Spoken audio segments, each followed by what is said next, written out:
Pasti nih ya di antara kalian yang nonton video ini khususnya, ada yang suka sama film-film bergenrekan gore, psikopat, atau yang berbau dengan pembunuhan. Nah, termasuk gue juga. Gue sendiri suka banget gitu sama film-film bergenrekan psikopat atau berbau gore gitu. Contohnya aja film Wong Tun Bloody ya. Tapi tahu gak sih lo, ternyata film-film Hollywood seperti Jigsaw, Texas Chainsaw, American Psycho itu terkadang terinspirasi dari suatu kasus yang terjadi di masa lalu. Nah, kasus pembunuhan gila ini sempat menggeparkan warga Amerika ya, yang mana si pelakunya ini membuat korbannya menjadi kerajinan tangan atau furniture buat di rumahnya sendiri. Nah, maka dari itu kali ini gua bakal membahas kerajinan tangan gila buatan Ed Gein. Sebelum mulai ke ceritanya, jangan lupa untuk like, komen, dan subscribe, dan di-share juga sekiranya temen atau saudara lu yang suka konten horor, konspirasi, atau kasus kayak gini. Oke, penasaran? Setelah pesan-pesan berikut ini.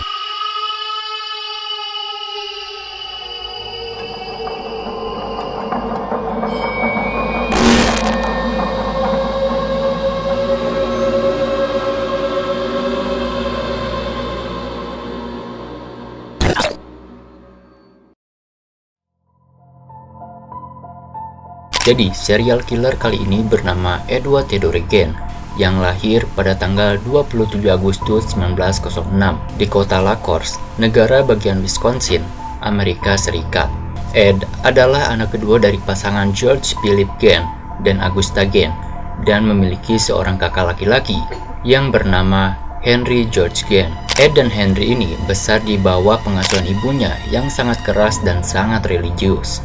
Ibunya ini sering mendoktrin si Ed dan kakaknya setiap hari kalau dunia ini penuh dengan kejahatan dan percaya kalau wanita dan minuman keras itu adalah alatnya iblis. Kecuali ibunya sendiri nih yang menganggap dirinya ini suci.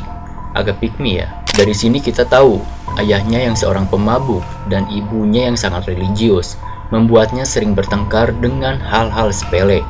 Dan inilah awal mula yang membuat sedikit demi sedikit mental Ed terganggu. Karena tempat yang mereka tempati saat itu sangatlah bertentangan dengan pemahaman dari ibunya ini yang sangat membenci minuman keras dan hal-hal gelap dari kota itu. Maka dari itu, Augusta bersikeras kepada suaminya agar mereka pindah dari kota La Crosse ke kota Plainfield, di suatu tempat yang jauh dari pusat kota, dengan dalih agar tidak merusak kedua anaknya itu. Bahkan ya setelah pindah pun si Ed dan si Henry ini tidak diperbolehkan bersosialisasi dengan orang lain. Bahkan si Ed ini keluar hanya untuk bersekolah saja. Jadi keseharian si Ed itu sama kakaknya ya cuma sekolah, bertani, ngerjain tugas, terus tidur gitu, hardballing. Dan gak boleh bersosialisasi dengan siapa-siapa. Menurut penataran guru dan teman sekelasnya pun, saat Ed di sekolah pun dia menjadi anak yang susah untuk berbaur. Bukan cuma itu juga ya, si Ed ini sering tertawa sendiri, sering berbicara sendiri. Nah, dari perilakunya yang aneh itu, Ed sering dibully oleh teman-temannya. Nah, meskipun Ed ini dicap sebagai siswa yang nolep, tapi dia ini termasuk anak yang berprestasi di sekolahnya.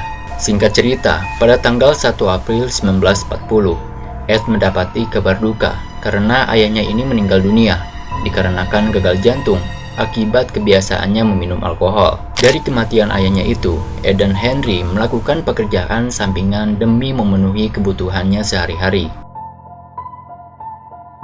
Pada tanggal 16 Mei 1944, kedua bersaudara ini membakar habis rawa-rawa dan lahan pertanian untuk membuka lahan baru. Namun ya, apinya ini berkobar di luar kendali, yang menarik petugas pemadam kebakaran setempat untuk datang ke lokasi. Nah, menjelang malam hari, apinya ini sempat padam ya.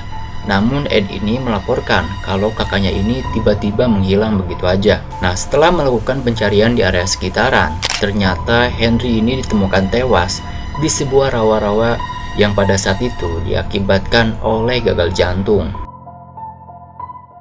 Namun ya, ada sebagian orang yang curiga dengan kematian kakaknya ini karena terdapat luka memar pada kepala si Henry ini. Dan ada dugaan lain juga, ternyata Henry lah salah satu orang yang tidak terlalu mematuhi ajaran ibunya. Bahkan si Henry ini berpacaran dengan seorang janda dan akan tinggal bersama. Kemungkinan dari hal itulah yang membuat ibunya dan si Ed ini merasa benci karena melanggar ajaran ibunya. Namun ya, pihak kepolisian pada saat itu tidak menangani kasus ini dengan serius dan menyatakan kematian si Henry karena gagal jantung. Gak berselang lama dari kematian kakaknya itu, ibunya ini terkena stroke dan Ed mengabdikan hidupnya untuk merawat ibunya sampai kematiannya pada tanggal 29 Desember 1945.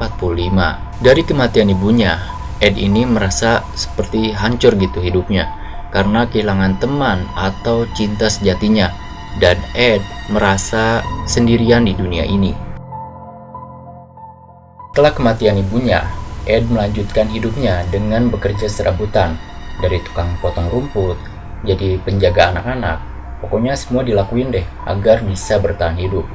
Selain itu juga ya, dari hasil uangnya ia bekerja itulah Ed memperbaiki serta membersihkan kamar milik ibunya dan menguncinya agar tetap rapi dan bersih. Nah, sementara dari itu, dirinya ini tinggal di sebuah kamar kecil gitu di sebelah dapur. Dan di saat Ed sendirian itulah, ia ini semakin terobsesi gitu sama majalah-majalah fiksi dan anatomi tubuh wanita, terutama yang berkaitan dengan kanibalisme atau kekejaman Nazi pada Perang Dunia II. Dari obsesinya itulah, pada akhirnya Ed mulai menggali makam-makam wanita yang baru saja dikuburkan dan membedah mereka menjadi banyak bagian. Hal ini pun mulai menjadi perbincangan warga sekitar dan pihak kepolisian mulai mendalami kasus pencurian mayat ini. Dirasa udah bosan ya dengan korbannya yang udah mati, Ed mulai terobsesi dengan korbannya yang masih hidup. Dan disinilah semua kengerian terjadi. Korban pertama Ed dalam sebuah investigasi mengatakan, korban pertamanya ini adalah seorang wanita yang bernama Evelyn Hartley, seorang baby sister yang dikabarkan hilang pada tahun 1953. Kemudian korban keduanya ini bernama Mary Hogan, yaitu pemilik kedai kopi yang dikabarkan hilang pada tahun 1954. Ed juga mengaku telah menembak Mary menggunakan senapan kala itu. Nah, ada pepatah mengatakan ya, sepintar-pintar tupai melompat, pasti bakal jatuh juga. Mungkin inilah yang menggambarkan awal mula tertangkapnya Ed Gein. Jadi, pada tanggal 16 November 1957, Ed mulai melancarkan kejahatannya lagi dengan menculik seorang wanita tua yang bernama Bernice Warden, seorang pemilik toko perkakas di Plainfield.